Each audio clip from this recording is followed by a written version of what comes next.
ಮೊಟ್ಟೆ ತಿಂದ್ರೆ ಕ್ಯಾನ್ಸರ್ ಬರುತ್ತಾ ಅನ್ನುವಂತಹ ಚರ್ಚೆ ಹುಟ್ಕೊಂಡಿದೆ. ಯಾಕಂದ್ರೆ ಮೊಟ್ಟೆಯಲ್ಲಿ ಕ್ಯಾನ್ಸರ್ ಕಾರಕ ಅಂಶ ಪತ್ತೆಯಾಗಿದೆಯಂತೆ. ಹೀಗಾಗಿಯೇ ರಾಜ್ಯದ 200 ಕಡೆ ಸ್ಯಾಂಪಲ್ಸ್ ಸಂಗ್ರಹ ಮಾಡ್ತಿದ್ದಾರೆ.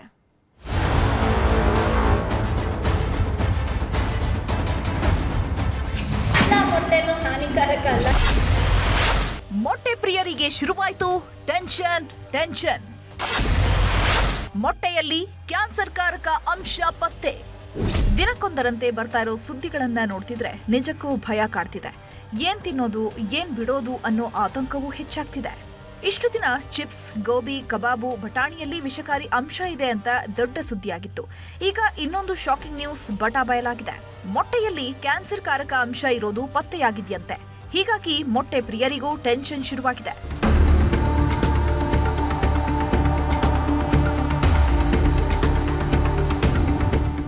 ಮೊಟ್ಟೆ ಅಂದ್ರೆ ಕೆಲವರ ಪಾಲಿಗೆ ಪಂಚಪ್ರಾಣ.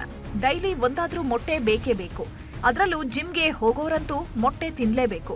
ಪ್ರೋಟೀನ್ ಹೆಚ್ಚಿರುತ್ತೆ, ಆರೋಗ್ಯಕ್ಕೂ ಒಳ್ಳೇದು ಅಂತ ಮೊಟ್ಟೆಯನ್ನ ರೆಫರ್ ಮಾಡ್ತಾರೆ.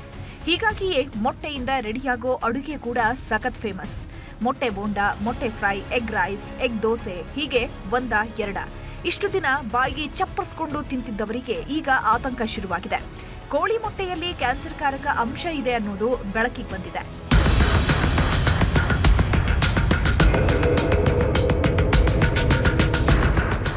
ಯಾವಾಗ ಮೊಟ್ಟೆಯಲ್ಲಿ ಕ್ಯಾನ್ಸರ್ ಕಾರಕ ಅಂಶ ಪತ್ತೆಯಾಗಿದೆ ಅನ್ನೋದು ಗೊತ್ತಾಯ್ತು, ಆಹಾರ ಮತ್ತು ಗುಣಮಟ್ಟ ಇಲಾಖೆ ಫುಲ್ ಅಲರ್ಟ್ ಆಗಿದೆ.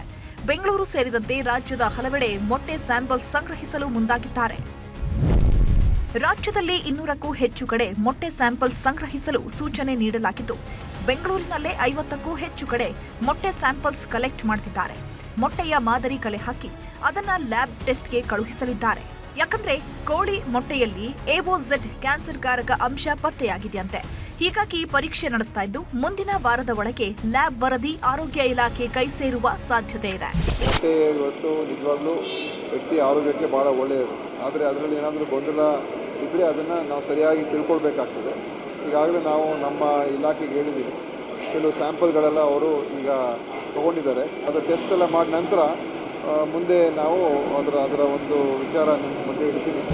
ಇನ್ನು ಈ ಬಗ್ಗೆ ಪ್ರತಿಕ್ರಿಯೆ ನೀಡಿದ ಆಹಾರ ತಜ್ಞೆ ಡಾಕ್ಟರ್ ಕೀರ್ತಿ ಕಿರಿಸಾವೆ, ಎಲ್ಲ ಮೊಟ್ಟೆಯೂ ಹಾನಿಕಾರಕ ಅಲ್ಲ ಎಂದಿದ್ದಾರೆ. ಕೋಳಿಗೆ ಯಾವುದಾದ್ರೂ ಕಾಯಿಲೆ ಇದ್ರೆ ಆಂಟಿಬಯೋಟಿಕ್ ಕೊಡ್ತಾರೆ. ಇದರಿಂದಾಗಿ ಮೊಟ್ಟೆಯಲ್ಲೂ ಈ ಅಂಶ ಸೇರೋ ಸಾಧ್ಯತೆ ಇದೆ. ಸದ್ಯಕ್ಕೆ ಒಂದು ಕಂಪನಿಯ ಮೊಟ್ಟೆಯಲ್ಲಿ AOZ ಅಂಶ ಕಂಡು ಬಂದಿದೆ. ಇದು ಹೈಡೋಸ್ನಲ್ಲಿ ಮನುಷ್ಯನ ದೇಹ ಸೇರಿದ್ರೆ ಮಾತ್ರ ತೊಂದರೆ ಎಂದಿದ್ದಾರೆ. ಎಲ್ಲ ಮೊಟ್ಟೆನೂ ಹಾನಿಕಾರಕ ಅಲ್ಲ, ಎಲ್ಲ ಮೊಟ್ಟೆನಲ್ಲೂ ಆಂಟಿಬಯೋಟಿಕ್ಸ್ ಇರೋದಿಲ್ಲ. ಮೊಟ್ಟೆನಲ್ಲಿ ಆಂಟಿಬಯೋಟಿಕ್ ಕಂಡು ಬಂದಿದೆ ಅಂತ ಅಂದ್ರೆ ಅದು ಲೈಫ್ ಸ್ಟಾಕ್ ಫಾರ್ಮಿಂಗ್. ಆದರೆ ಎಲ್ಲ ಮೊಟ್ಟೆನಲ್ಲೂ ಈ ಪ್ರಮಾಣ, ಈ ಅಂಶ ಇರುತ್ತೆ ಅನ್ನೋದು ತಪ್ಪು. ಒಟ್ನಲ್ಲಿ ತಿನ್ನೋ ಆಹಾರವೂ ವಿಷವಾಗ್ತಿದೆ. ಹೀಗೆ ಆದ್ರೆ ಏನ್ ತಿನ್ನೋದೋ ಏನ್ ಬಿಡೋದೋ ಅಂತ ಜನ ಚಿಂತೆ ಮಾಡೋದ್ರಲ್ಲಿ ಅನುಮಾನವೇ ಇಲ್ಲ. ಆಶಿಕ್ ಮುಲ್ಕಿ, ನ್ಯೂಸ್ 18, ಬೆಂಗಳೂರು.